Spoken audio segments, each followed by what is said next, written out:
අප්‍රේල් මාස 10 වෙනි දින සිට විශේෂ දුම්රිය ගමන් වාර කීපයක් අමතරව ධාවනයට එක් කිරීමට දුම්රිය දෙපාර්තමේන්තුව කටයුතු කරලා තිනවා. අප්‍රේල් මාස 10 රාත්‍රී 7:30ට කොළඹ කොටුවෙන් බදුල්ල දක්වා විශේෂ දුම්රියක් ධාවනයට එක් කරලා තිනවා.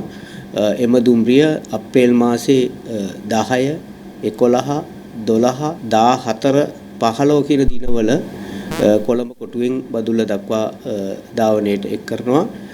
ඒකම බදුල්ලේ සිට කොළඹ කොටුව දක්වා ගමන් ගන්නා මගීන් සඳහා අප්‍රේල් මාස 10 වෙනි දින සිට සවස 5:20ට බදුල්ල දුම්රිය ස්ථානයෙන් විශේෂ දුම්රියක් ධාවනයට එක් කරලා තිනවා.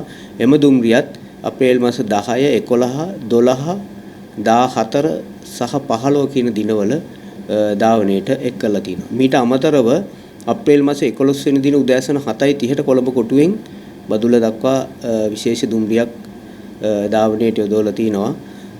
ඒ වගේම බදුල්ල දුම්රිය ස්ථානයෙන් අප්‍රේල් මාස 15 වෙනි දින උදෑසන 7:45ට කොළඹ කොටුව දක්වා විශේෂ දුම්රියක් ධාවනයට යොදවලා තිනවා.